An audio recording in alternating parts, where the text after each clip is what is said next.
1.1. As the current commissioner, it's been 10 years, and crime has gone down 34%. Congratulations, sir.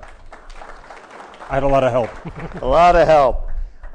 Let me start with the domestic issue. Is there any way to prevent things like what happened in Aurora, Colorado? I think it's extremely difficult. If you look at the availability of guns, and I'm just reading something that said there may be 270 million guns in the United States. And if you look at the number of people in a population of over 300 million that may have serious mental problems, which is estimated to be about 6%, I think events like the tragic occurrences in Aurora are inevitable. I think what I saw there is the rapid response of the police may very well have impacted on reducing the number of casualties. That's something that we practice, other police departments practice. We call it active shooter scenarios. And I think we've learned that in other situations, Binghamton, New York, for instance, even in Virginia Tech, there was a hesitancy to go in. There is a belief that you have to wait for tactically heavy weapons trained officers. That didn't happen there. They went right in, and as I say, may very well have limited the damage. But in terms of predicting or eliminating these types of events, unfortunately, I don't see any way of it happening. What would you do about gun control if you were in charge? I'd look to have some sensible gun control. I think, as so many people have said, the gun show loophole is just a gaping area where I think people on both sides of the issue can ultimately agree. That's where so-called occasional sellers and occasional buyers get together at gun shows. In 33 states in this country, nothing has been done to close that loop. In the other states, something has been done. But they get together at gun shows. There's no record of the transaction. There's certainly no background check. The ATF did a study about 10 years ago and said that perhaps as much as 40% of illegal guns are coming through the gun show loophole. We don't know. It's difficult to get your arms around it. And obviously, the limitation on magazines, this James Holmes had a 100-round magazine. Nobody needs that for sports. So basically, assault weapons and 100-round magazines. Those are the type of things we should get rid of. There's part of the gun show that we should just get rid of that as much as possible. Yeah, I mean, I think that's doable. That's reasonable. We're not going to eliminate guns. We're 270 million. If you eliminated buying a gun today, you'd still have 270 million guns in this country. Was that why stop and frisk and other initiatives you've done is so important to keep the guns off the street in New York? Well, stop and frisk is not something new. This is a practice that happens in every police department in America in varying degrees, and it's authorized in every state in the country. Part of common law in some ways. Part of common law. Indeed, there was a Supreme Court case, Terry versus Ohio, 1968, that validated it. It's certainly on the books in New York City. It is a tool. It is not a panacea. It's not the be-all and end-all. But it is an important aspect to what we do in New York City. New York is the safest big city in America now by far. We're the lowest of the top 25 cities in index crime. This year we will have, if we continue on this rate, a record low number of murders. So something is working in New York. Now, we have been involved in litigation on stop and frisk for the last 15 years. When one case stops, another case starts. So, we've been in court for quite a while. But we turn over information as to the number of stop and frisk to the city council. The latest number was 650,000, and that brought for the year, and that brought a lot of complaints and a lot of concern about it being too much. If you look at New York, you look at the number of patrol officers that we have 35,000 uniform officers. We have about 19,500 who I'll call patrol officers. That translates to less than one stop a week. It's about one every 9 working days for police officers. And in terms of searches or frisks, limited searches, I should say. That only happens in about 44% of the time. So I think it's a necessary tool. We're training officers to do it with as much courtesy, dignity, and respect as possible. But something's working in New York. I certainly don't. Well, they complained about it in Philadelphia, and there were lawsuits, and Mayor Nutter ended up backing down and backing away from stop and frisk. Isn't that right? And what happened? And well, Chuck Ramsey, the commissioner there, said, yeah, he agreed. He thinks it had an adverse impact. He understands. Tell me what happened. Yeah, well, there was a stipulation. Civil Liberties Union sued the city of Philadelphia. They agreed to limit its application, and I don't know if you can do a direct cause and effect, but the murder rate has gone up significantly, and the murders in these cities are happening, quite frankly, in communities of color, and to a large extent, these are young men. We see it in New York, we see it in Chicago, certainly in Philadelphia, and that's where they've seen their increase in murder. You got in a little bit of hot water for saying, criticizing community leaders for not being as outraged as they should be about the murder rate. Tell me about that, and do you stick by those comments? Oh, I do, but it was really focused on political leaders. These were elected people who were complaining about what the police were doing, or various tactics, including a stop and frisk. And so the question was, well, what is your solution to the problem? 96% of the shooting victims in New York City are black or Latino, and the political leadership that were complaining about what we're doing were representatives of those communities. So my question to them is, what's your solution? And it was sort of a deafening silence. Mm-hmm. So it is I understand it doesn't make everybody happy. Nobody wants to be stopped, giving up their time. It's inconvenient, but it is a necessary tool in the toolbox. I think I read somewhere you're working with the Department of Defense on a gun detection system. Is that right, or can you talk about that? Yeah, we have been working with them for, actually, the Metropolitan Police in London, ourselves, and DOD. I think DARPA had some involvement in this. We're looking at something called terahertz technology. There's sort of natural energy that the body emits, and if someone's carrying a gun, you can see an outline of that weapon.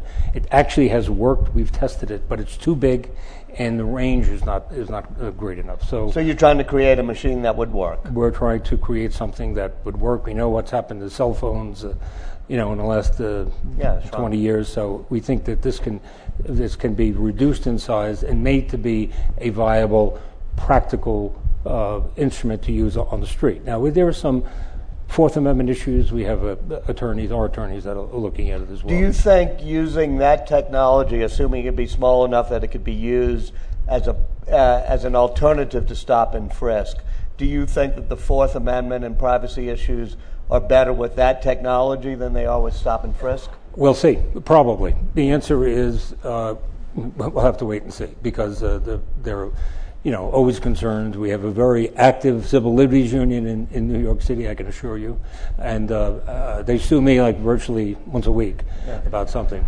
But I think it's certainly a step in the right direction. Mm-hmm. What other technologies are you developing for Homeland Security purposes? Well, we have in the lower part of Manhattan, we have something called the Lower Manhattan Security Initiative. Thanks to funding from Homeland Security, we have at least 3,000 cameras. They're actually private and public sector cameras. They come together in a location, a coordination center that we have in Manhattan outside of a police headquarters. But these are smart cameras. You can put algorithms in them to allow them to act sort of as alarms. You see somebody wearing a red shirt passing in front of one of these cameras 3 weeks ago, we can go back, put that in, and get that information very, very quickly.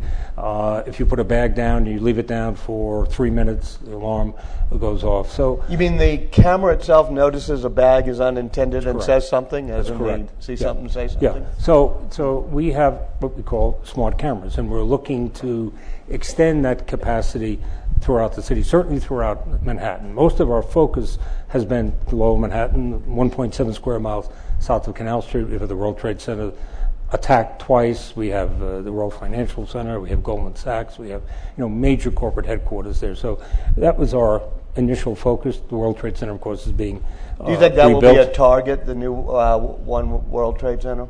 That's certainly our operational assumption. It's been attacked twice. We have the National Memorial that's open there. You have many thousand people visiting it each day. Well, get me back to these smart cameras. Can they do facial recognition at some point? We can do some facial recognition. It's not there yet. We do it, for instance, we have a picture taken of a robbery in progress in a store. We get that picture from the proprietor. We examine it, and we've been successful in about 30 cases now of identifying people. We have an 800,000 person database, facial pictures that we use. So about 30, maybe a little more than that. We're learning as we go along. How much of that depends on human involvement, and how much can be done by the algorithms of these machines? Right now, the training is very important for the operators. So it is a significant human element here. Now, perhaps that will be reduced as we go forward. As you go forward, do you think that facial recognition and databases can be so merged that if at some point you said, "Where's Walter?" you'd be able to find me? Just by pushing a button? I think something like that is inevitable. It's difficult to put a time frame on it, but yeah, I mean, we've made such progress in that area that it's going to happen. And so would you then keep a database of what? How would you decide who's in that database that you'd be able to find instantly? Would that be everybody? Well, these are significant issues. Now, I talked about We're at Aspen. about the Lower Manhattan Security Initiative. We have imposed on ourselves a 30-day cutoff. Our cameras purge themselves after 30 days because of our privacy concerns. We met with privacy so for advocates. 30 days, you get to know where I am, but after 30 days, unless you're the target of an investigation. But why wouldn't you keep it forever? Why is that a privacy violation? Because we were concerned about privacy advocates complaining about that. We sat down, complaint. we met with them. We were anticipating it, and we haven't had a complaint. Okay. So in that sense, we've been successful. But there are significant privacy issues here. We have a cadre of first-rate attorneys that look at these issues. So, the world is changing. We understand that. But privacy is an element that we have to factor into everything we do. People keep calling it privacy, but what you're talking about is anonymity, the ability to wander around without anybody noticing you're there. Isn't there a distinction? Yeah, and I think that anonymity is pretty much over. You walk into a department store, your picture is taken 30 times. You get on an airplane, you have no right to anonymity. Should you have a right to anonymity walking around Manhattan? Some people think so, but I'm saying de facto that's probably gone, because as soon as a crime happens, we access both private sector cameras and our own cameras, and we're able to identify where people have come from. We'll go many, many blocks away to track a route of someone. So we're looking at everybody. Your intelligence division is now global in a way, right? You don't keep it. That's a new initiative on your part to have an intelligence division that operates around the world. Is that right? We have our members in 11 cities, overseas. And we do that to have them ask the New York question. Is there anything going on that they can help us better protect New York? And because of our own diversity, I believe we're the most diverse police force in the country. And our police officer rank is now, since 2006, majority minority. So we have a lieutenant in Abu Dhabi who is Egyptian, speaks Arabic fluently. We have a detective in Madrid who was born in Madrid. We have a detective in Paris who was born in Paris. So we're able to, and it's a cop-to-cop relationship that I think works very well. Not like the legal attaches was talked about yesterday, other agencies have. They work in the U.S. Embassy. We work actually with police officers in other countries. So it's with the permission of the local police department. And you just mentioned you have an Egyptian, you have an Arabic speaker. Has recruiting for the New York City Police Department changed since you were taken as a trainee, now that terrorism is I assume much larger than it was 50 some odd years ago. Sure, absolutely. We found in 2002 when the Bloomberg administration came in, we knew that we needed different skill sets to help us better protect the city. We needed those experiences and skills that just don't happen through a normal police function or the police structure. So we reached out, and people in this room certainly know David Cohn, who is our Director of Intelligence, 35 years in the CIA. We had Frank Labuti, a Marine Lieutenant General. Tell me exactly what David Cohn does. David is our Director of Intelligence Operations. We have over 500 people in our intelligence division. The people you mentioned overseas, they report to David Cohn. What do they do daily? They gather information, they synthesize information. We have a field intelligence officer in every one of our operational commands, which is about 90. They report to David Cohn. A lot of that is criminal intelligence. But some of it is keeping track, say, of radicals in the Muslim community, right? Some of it, yes, that's correct. We also have our own undercover operations. Because of our diversity, because of the diversity of New York City, we're able to recruit and hire officers that can operate in an undercover capacity. Well, this notion of a global intelligence division that sort of gathers information, say, on Muslim radicals who may come to New York or whatever, do you think that will survive the Bloomberg administration, or is that particularly to you and Michael Bloomberg? No, I think the threat is going to remain constant for a long time to come. So I would see this component as being critical. Under the see something, say something policy, some people in New Jersey saw something and said something when it was one of your undercover people, and it got Governor Christie quite annoyed. Explain what happened, and why didn't you let the governor know that you were doing an undercover intelligence gathering in his state? Well, we really did. Okay. So Christie knew, and he... well, let's put it this way. People in the state knew. We have an organization that we started called Operation Sentry. It is a grouping of 140 law enforcement agencies, mostly in the northeast portion of the United States. 17 of them are from New Jersey. So those folks, and indeed there were stories in the New Jersey newspapers saying that they knew about it. So a statement was made that, they should have known about it. Well, in fact, they did. Now, why do we do this? Well, New York, as I say, has been attacked twice successfully, the World Trade Center attacks. We've had 14 plots against us since September 11th. In the 1993 attack, the bomb was put together in New Jersey. Faisal Shahzad, who drove into Times Square on May 1st of 2010, he put his bomb together in Connecticut.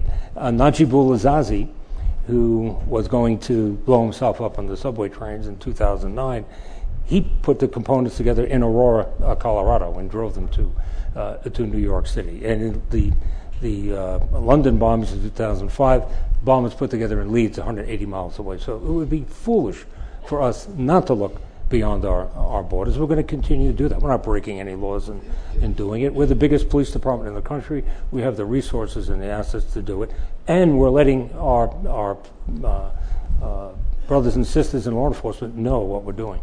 Every case you mentioned, I think, or almost every one, involved Muslim radicals. How do you balance the fact that this is the source of most of the threats, and yet you can't or perhaps shouldn't be totally profiling one group of citizens? We're not profiling, we're following leads. Leads come in a variety of ways. The fact of the matter is those 14 plots that I mentioned were all based on Muslim extremism. So, But doesn't that give you more duty to keep an eye on Muslim radicals in New Jersey or anywhere else? We have to look at the environment, and it gets into the AP story and what they wrote about us. But yeah, that's what we have an agreement. Just a little bit of history. In 1985, we signed something called a handshoe agreement, which is monitored by the Southern District Judge Charles Haidt. And that agreement limited our ability to investigate political activity. In 2002, when this administration came in, we petitioned Judge Haidt to change that agreement, to loosen it up because we thought it was too restrictive in having us conduct terrorism investigations. The judge agreed. He said, when you don't need a criminal predicate, you can do investigations in advance of criminal activity, that you can go to any meeting that's open to the public. You can go to any website that is available to the public. You can do reports that will give you a better understanding of the environment in which you're working. So that's what we did. That's what we're doing, totally pursuant to so it's under a pretty clear guidelines from a court that you've... Yeah, precisely. Let's look at overseas threats. Start with Iran. Is that something bigger and newer now in the past 4 or 5 years, and how do you deal with that? We're concerned about it. Obviously, we have to rely on the federal government, but in the last... Do you have anybody in Tehran? I'm sorry? No, we do not. No. In you the tell last... me if okay. The last 7 months, obviously, we've seen a lot of activity. Iranian agents had 9 different events. We saw them in Tbilisi and New Delhi and Bulgaria, those sorts of things. So geared or aimed at Israelis. Now, we have arguably about 1 million Jewish citizens in our city. It gives us cause for concern in terms of retaliation. So, and we've had on 2 separate occasions Iranian agents caught doing surveillance in New York City. They were PNG, persona non grata. They were expelled from. In other words, the they had up until then diplomatic immunity. They were doing surveillance, and you got rid of them by declaring. That's right. Now this is a while ago. This is the last. Tell me what threats you've been able to thwart like that. Well, we're not certain in terms of what we've prevented in that regard. But as I say, we've had the 14 plots against the city that have been thwarted as a result of good work on the part of the federal government, good work on the part of NYPD, and sheer luck. You've had Faisal Shahzad, who drove into Times Square with his bomb in the back of his car. He wasn't on anybody's radar screen. Nobody knew anything about him. The bomb didn't go off, thank God. But so, it's not all just hard work. In Faisal Shahzad's case, we were very lucky. It was right next to a major hotel, and it probably would have killed scores of people. Right in Times Square. Right. I read Christopher Dickey's piece in Newsweek maybe, 2 months ago, very favorable to everything you've done, but it also said that it caused you to rub elbows, as a polite way of saying it, with the FBI. Let's start with them. What have been the problems and what have been the solutions to those problems you've had with the FBI? Oh, I think we have a good working relationship with the FBI. I mean, there's 2 big organizations, wanting to do the right thing, want to do a good job. You're going to have some friction. Well, tell me what the frictions were and then how you overcame them. I don't know if we have to get into all the specifics, but it just, I think it really has to do with wanting to do good work and sort of stepping on each other's jurisdictions. I think we've worked most of them out. I'm not certain that tension is necessarily a bad thing. I think it's good to keep a little bit of edge in what we do. It sort of keeps people's feet to the fire. But you feel you're getting all the information and they're getting all the information from you to them and vice versa? Yes, I do. And I think the reason for that is nobody wants to be caught holding the bag.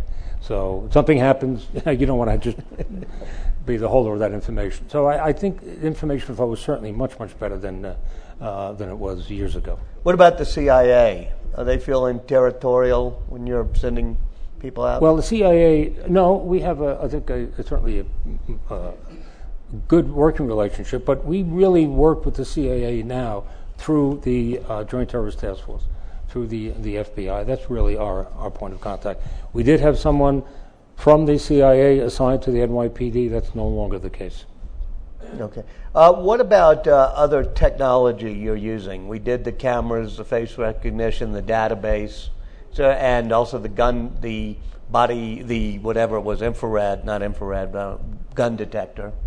Well, we have a real-time crime center, which is the first of its kind in the country.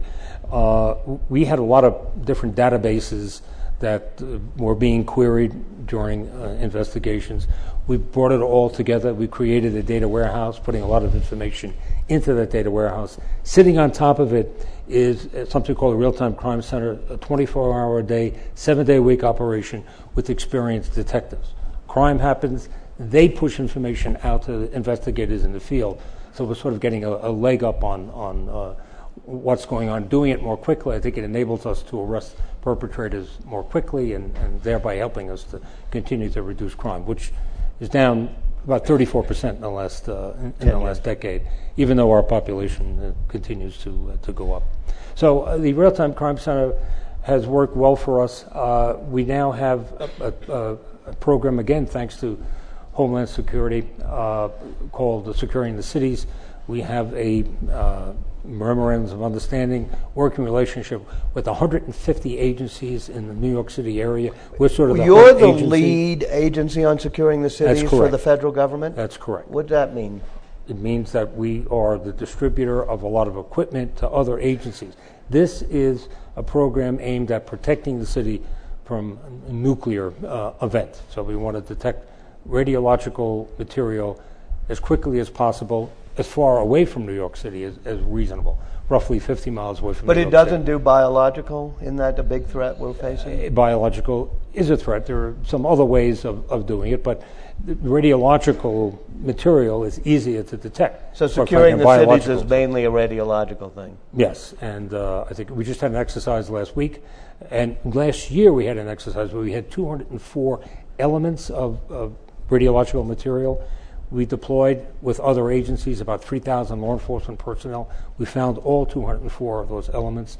9 people were carrying it. We found those 9 people. It was a major exercise facilitated by Homeland Security. So, we're working on a lot of levels. Do you think you might be able to create technology and systems that New York City Police Department could actually license or sell to other cities?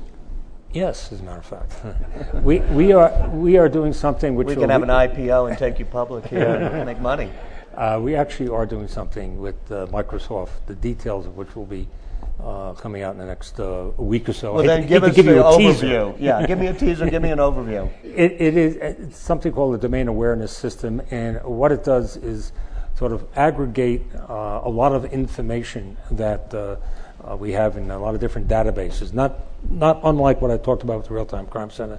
It also involves bringing historical information from those cameras and querying all the databases on a workbench, all sort of instantaneously. So it's one-stop shopping for investigators, but also we believe it's applicable to other governmental functions, and we think it's also marketable outside the country. So, marketable meaning you would sell it to another police department overseas? Yes. And when you say domain awareness system, is the word domain as in internet domain, or is it domain as in regional more domain? Regional, yes. Correct. And so it is a piece of software, Microsoft, NYPD, with hardware-software combination? Yes, that's what it is. How many details can I get out of you? It'd be, we'll be announcing it shortly. With the mayor. Oh, okay. You don't want to scoop Mayor Bloomberg right now? No, I do today? not. Okay. Yeah, that makes sense. Anyway, and so is that sort of software? Do you use, say, social media more? Is there a way for you to be monitoring everybody's Twitter and Facebook and GPS and phones so that you kind of know if something happens, it's being tweeted, or it's somebody on GPS is using Path? Absolutely. Tell me how that works. We were monitoring Twitter during the Mumbai situation in 2008. We got a lot of information from that, but we monitor Twitter on a regular basis. We've been able to, we've announced it in New York, break a lot of cases with gang activity. Which, by the way, they code their statements, but we're able to. I'm sorry, gang activity is done what, by SMS messaging or text messaging? Yeah, they do it Twitter. To Twitter. And they do it on Facebook. And you monitor that and you're able to decode it? Yes. And so what type of, people just use code words for different things, and it's like a cryptanalysis where you're breaking the code. Yeah, exactly, but you really have to be, because what we see now is the sort of disaggregation, I should say, of big gangs into smaller crews, we call them. So it's very turf-based. It's very much based on where they are, maybe 1 or 2 blocks. So you have to kind of know that area to really decipher it. But we have people that are pretty facile in doing it. We also wait, look you at say Facebook. You have people. Do you also have machines and algorithms that monitor these things and pick out the code words? No, okay. No.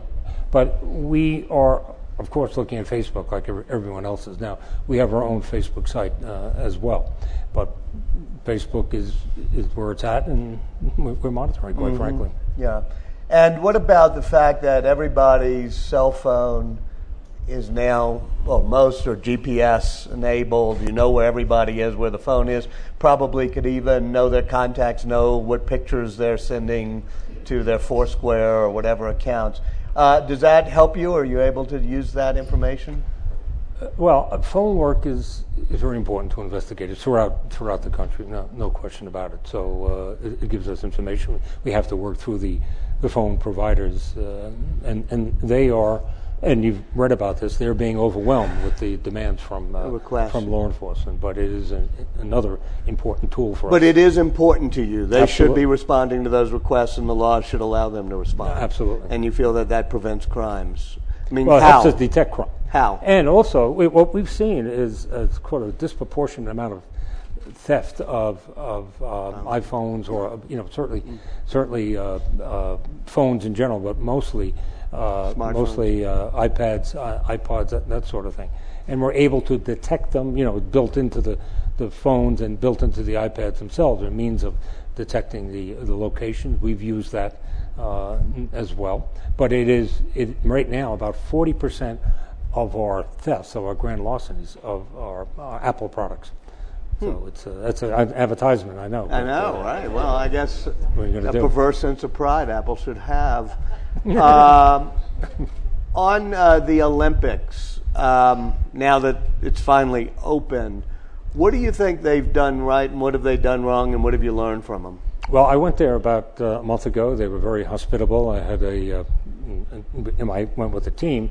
We had an in-depth briefing from Hogan Howe, the commissioner of the Met, and Chris Allison is the coordinator of security. We met with MI5, so we got really in-depth information. I think they put together a very comprehensive, well thought out plan.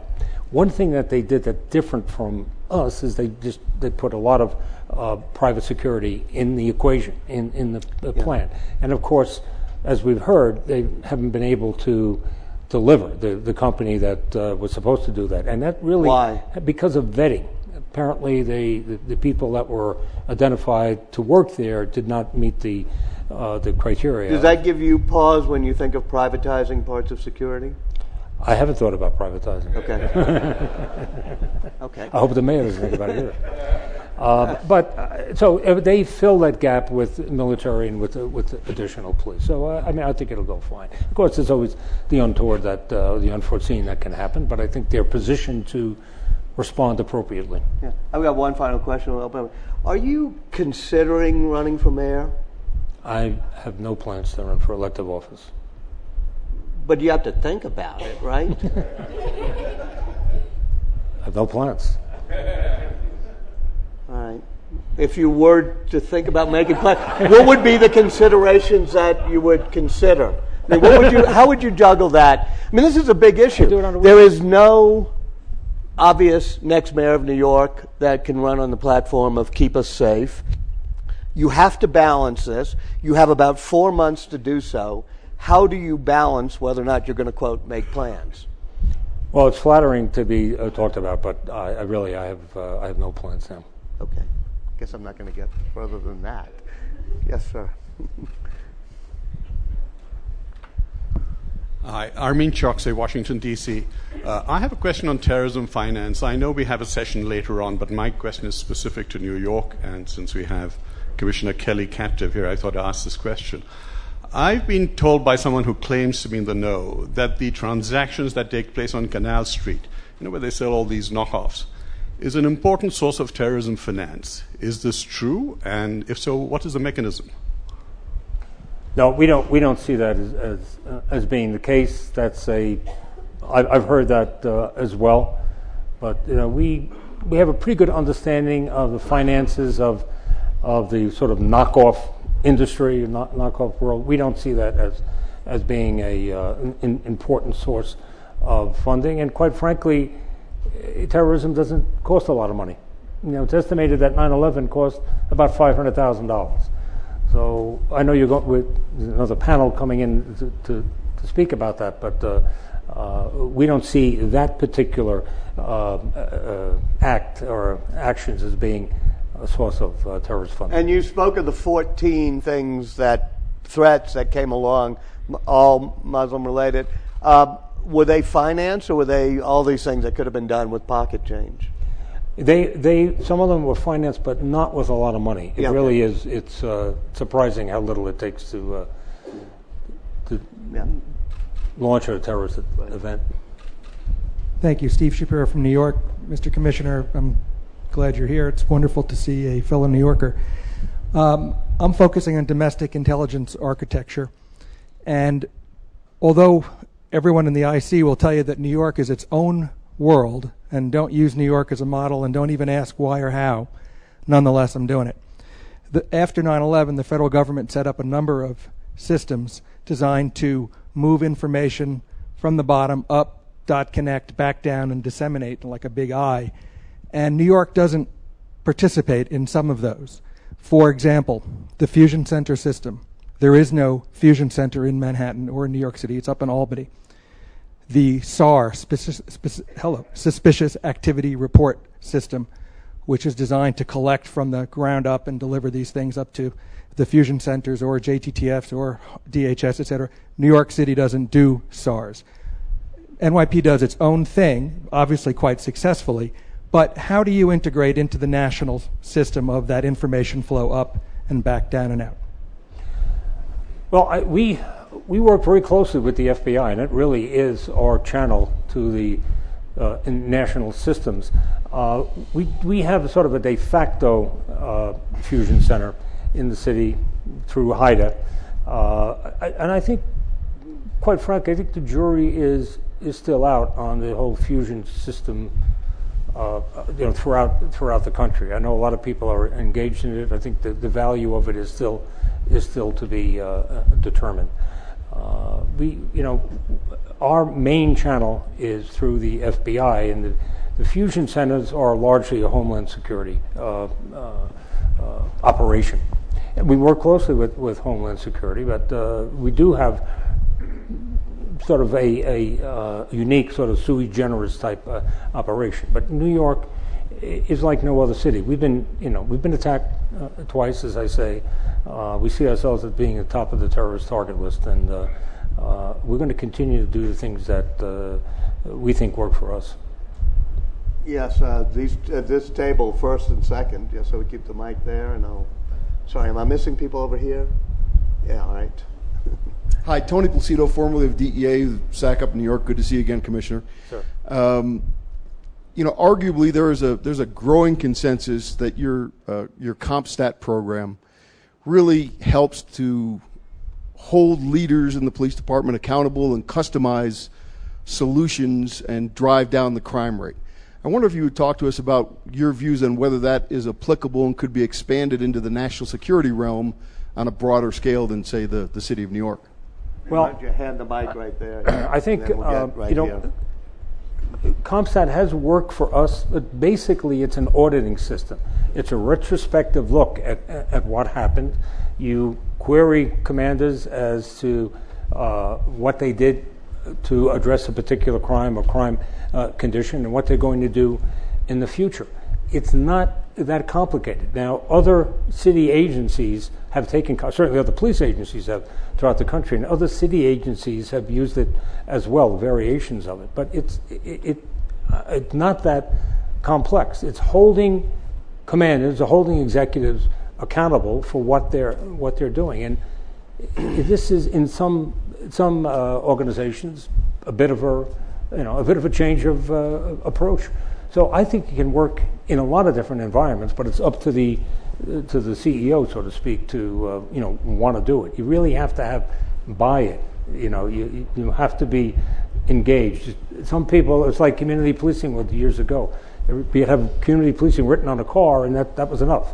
Now people just say they're doing it. They really need buy-in from the top of the organization. But I think it does work in other environments. Yes, sir. Hi, Dixon Osborne with Human Rights First. Some have argued that it's too risky to try terrorism suspects on U.S. soil. Could you reflect on the Times Square bomber case and the case of Ahmed Gilani, who was one of the Guantanamo detainees, both who were tried in Manhattan? And tell us whether or not law enforcement can manage the risks of any of these terrorism trials. Now, the first thing you said was Abdul Muttalib? The first one was the Times Square bomber, the trial. The trial of the Times Square bomber was done in New York City, right? Is the point? Yes. Yeah. And can we manage a trial? Should we have trials in New York, or is it too dangerous and have to be tried at Guantanamo? We were approached by the Justice Department. Actually, the Justice Department made a determination to try all 5 individuals who are now in the process of being tried in Guantanamo in New York City. We certainly thought that we could do it. However, we are down 6,000 police officers from where we were a decade ago. So we're under a lot of personnel stress and constraints. So what we said to them is we need money. We need overtime to do it. We had a very workable, comprehensive plan to do it. I certainly think we could have handled it, but it was expensive. The federal government agreed to that. Now, political pressure was brought to bear to get them to move it out of New York. But as far as the police department, we thought that we can do it. But it takes bodies to do it. We don't have the bodies now, and you'd have to pay for it. Interesting. To what do you attribute the lingering mistrust of the police department among minority groups, especially in New York City, when you have a minority police force and they are the overwhelming victims of violent crime? What do you attribute to what? The lingering mistrust of the police department, and how much of that is our political leaders in those areas? Well, I think how much of it is the political leaders in those areas too? Well, I think there's been mistrust of policing minority communities for a long, long time. We're not going to change it overnight. I think making the police officer rank majority minority and having them move throughout the department is a good thing. It will ultimately impact on that. But we have a ways to go. But I've been in policing a long time. I've been in the New York City Police Department a long time. I believe that our relationship with the communities throughout the city are stronger now than they've ever been. Now, that's my own personal opinion. I go to many community meetings. People like their commanders. People like what the police are doing. We're approached by community groups. They want to work with us. So a lot of this, just for a variety of reasons, doesn't make the media. And for political leaders, I think there is no question about it. Stop and frisk is a hot button issue in certain communities. But it's sort of, as I said, the elephant in the room is the violence that's going on in the community. So sometimes they'd rather focus on things that are going to separate them from the police as opposed to things that are going to bring us together. But I have a good feeling about our relationship with the communities, and I think it's only getting stronger. Commissioner Doug Levian, U.S. Army, Brooklyn resident.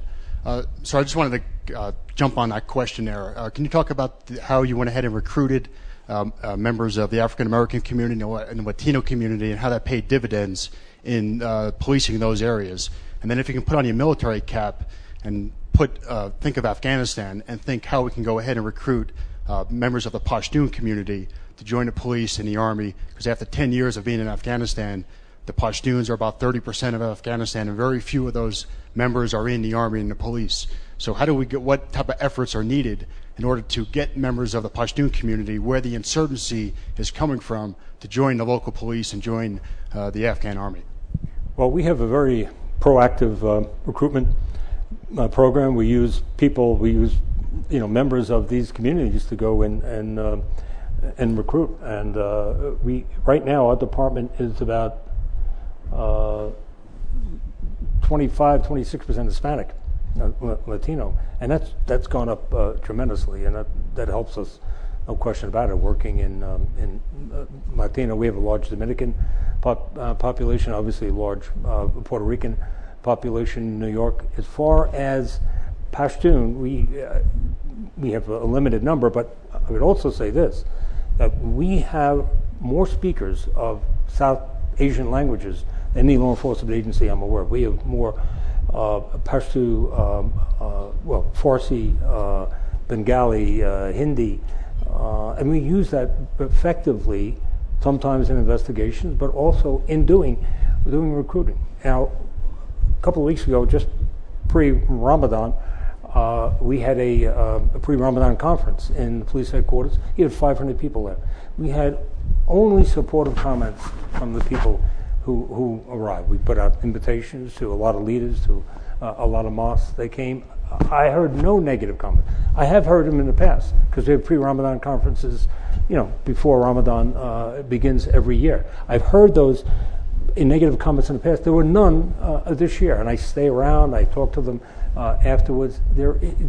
I think it's a very close relationship that we have with a lot of people in the Muslim community. That, of course, helps our recruiting efforts. So we're only going to continue to strengthen our diversity, because that really, in the end, strengthens the department and everything that we're able to do. Bob, is that you there? I can't quite see the lights. Bob Myers? No. Yes, but I don't Okay, because I thought maybe you wanted to talk about bio. Well, I mean, because you've been doing so much with bioterrorism in Chicago, I was just wondering if, because we did the nuclear part. I was wondering if you had a question on bio. Well, thanks for asking. The bioterror issue, from city to city, New York is far advanced, as far as I can tell, over other cities. Are you trying to make a national model for bioterror response at the first responder level, that is, the medical responders? Well, we have, we're using BioWatch, which is a fairly standard. We work closely with our Department of Environmental Protection, and we've also worked with Lawrence Livermore. They've done testing. I think a lot has to be done in the identification and analysis area. We are obviously concerned about a false positive in the area of biological threat and what that But does the police department work very closely with each of the medical centers? I mean, hospitals and all, so you don't have the panic that would come well, from we that? work closely with our Department of Health and Environmental Protection. They're very much involved in this area, but I think we've got a ways to go as far as the reliability of the systems that we have in place. And as I mentioned, is we are particularly sensitive to a false positive triggering a response that may be overblown. And then conversely, not being able to identify. That's the whole mark of terrorism, is to terrorize, i.e. make an entire island feel that they may be getting smallpox or anthrax or something. Yeah, I think we talked about radiation detection. It's much simpler, let's put it that way, than biological detection. In the way back, gentlemen, yes. Rich Cooper, you've worked with the Department of Homeland Security now for 10 years that it's been in operation. Curious as to what you think the department's doing right, what it's doing wrong, and regardless of who wins the election, we have the prospects of having a new DHS secretary. What do you think are the qualities that we should be looking for in the next leader of that department? Well, I think the current leader is just fine. We work very closely with Secretary Napolitano. She's been come to New York often. We've, New York, quite frankly, has been spared from the really major cuts that have taken place in many of the grants in Homeland Security. So I think our relationship right now and the leadership is first rate. And I guess your answer is what you're looking for is somebody who spares New York the majority of the cuts. Okay. Keep that money coming. But actually, that's a serious question, because initially, Bogalusa, Louisiana was getting, terrorism funding, and because every congressperson. All politics is local. We understand that. And you fix that? We fix that problem? I mean, so there's now focus It on is- places it is- where there is a threat? Yeah, proportionally, it's gotten better, but there was, no question about it, an effort to spread it out across the 50 states, which made no sense. Way in the back, so I don't discriminate against the back. And also, we keep our microphone people fit and healthy. One of the findings of the 9/11 Commission was that many of the loss of life on 9/11 could have been saved if the New York Police Department and the Fire Department communicated better and worked better together. What have you done to get rid of that rift and make sure that NYPD and the Fire Department are actually working together as opposed to against each other? Yeah, well, I don't agree with the premise of your question, but even so, we've done a lot to work together. Let me tell you what happened on 9/11. There was an issue with the Fire Department communication system. This has been this was in the 9/11 Commission report. They had a UHF system. It was basically a point-to-point system. Understandably, you want to be able to fight a fire in a building, and you want to be able to talk to people in that building. You don't want it to go to a fire being fought 10 blocks away. So they had a booster system in the towers, in the 9/11 tower, that would enable them to communicate throughout the building. For whatever reason, still undetermined, that system did not work. So they were not able to communicate with each other, the fire department. The police department had a VHF system, and they were able to communicate well. I wasn't in the department then, by the way. Weren't able to communicate well. The problem was that they were stepping on each other. In other words, too much communication on one channel. Now, the fire department has addressed its radio system. We're still using the same radio system, but we have channels. We have interoperability channels that we can talk to each other. Our emergency service officers who are heavy weapons, they do some similar work. The fire department, they have their own special channel. So there's a lot of communication capability. We take fire chiefs up in our helicopter to look at fire, something that didn't happen before 9/11. The mayor put in a citywide incident management system that internet management? Citywide citywide incident management system. Oh, incident management system that really brings about a lot of face-to-face contact, face-to-face coordination. So there were problems that were identified, but they weren't really having to do with police and fire. Now, what did happen there is the fire department set up their headquarters on the ground in one location. The police were at another location. If you recall, in Building 7, a bunker, the OEM bunker, was put on the 23rd floor. What happened is, of course, that building was destroyed. They couldn't man the bunker, so where you would have face-to-face communication. That building had since been rebuilt, but that was not, by everyone's agreement, the smartest thing in the world to put the bunker right across from the World Trade Center, a site that had been attacked before by terrorists. So the notion that somehow police and fire were not working together, and that resulted in deaths, is simply not the case. Last question, right there. I'm sorry, you were too. Why don't we, both of you, hit quick questions? Commissioner Jeff Stern from the Homeland Security Institute. As a nation, we've drawn a distinction between terrorism and events like the shooting in Aurora, criminal murder activity. What are the consequences of that for local police or law enforcement leadership? Is that a distinction we should maintain or one that we should rethink? Well, I think it can overlap. I think a lot of the training, there's a lot more training now post 9/11 than ever before. There's a lot more interconnectivity. The world's gotten smaller. The law enforcement world has gotten smaller. So there is, and thanks to Homeland Security, we've gotten a lot more money for training. That training will give us skills that are not just applicable to a terrorism event, but to other events as well. Now, part of this active shooter training that's going on, some of that training is funded by counterterrorism money. We are doing that training now in NYPD. We've trained over 2,000. What we want to do is train officers in patrol cars, not necessarily the specialized units, ones who are going to go first to the scene. By the way, we have adopted a program called Alert. It was developed by 2 police officers in Texas, and we thought it was we went out, looked at a lot of them. We think that was an excellent program. We've adapted it to a big city, so we look around and see what's out there, what's good, and we've taken from these 2 gentlemen started a small course.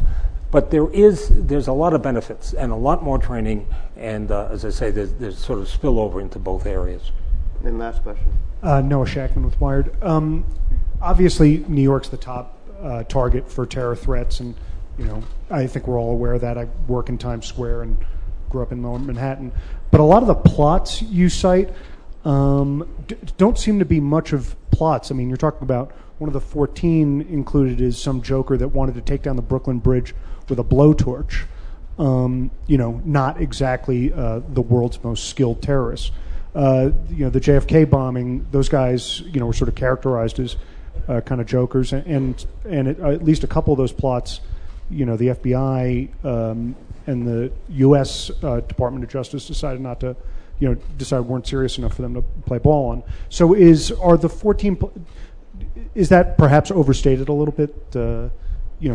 This is a phenomena that we always see. If in fact something happened, then shame on us. If it doesn't happen, well, this guy couldn't do it. He's mentally defective or whatever. Now, let me tell you about the Brooklyn Bridge. This individual was dispatched here by KSM to take down the Brooklyn Bridge. Now, the Brooklyn Bridge is sort of asymmetrical. It has a room where the central cables go into that room. What he was planning to do is to get into that room and to cut the cables. Now, you wouldn't see him. He'd be in there, and you weaken the center cables, and it ultimately would take the bridge down. This was no madman. This is the guy who was dispatched. He was a naturalized U.S. citizen. He fought in Afghanistan against the Soviets. He was a. I'm sorry. Taliban. Yeah. No, he was a. It's Al Qaeda. Al Qaeda. He was a hazmat material truck driver, so he was able to drive all over the place.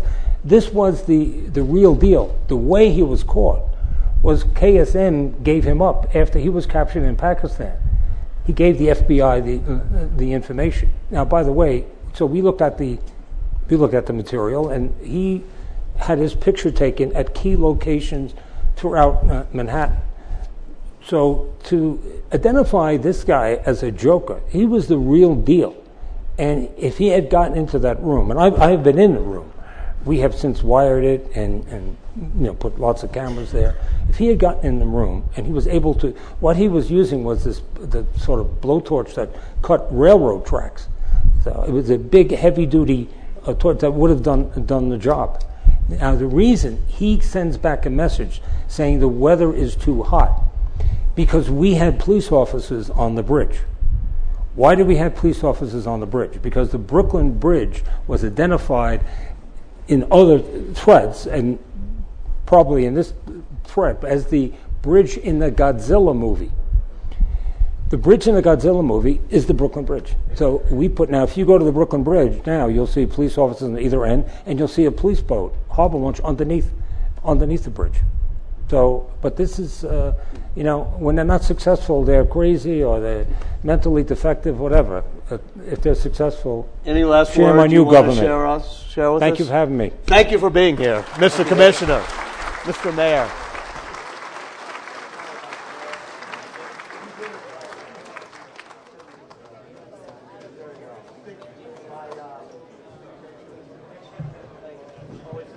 We're going to break for lunch, but quick break for lunch. If you could, there are 2 lines.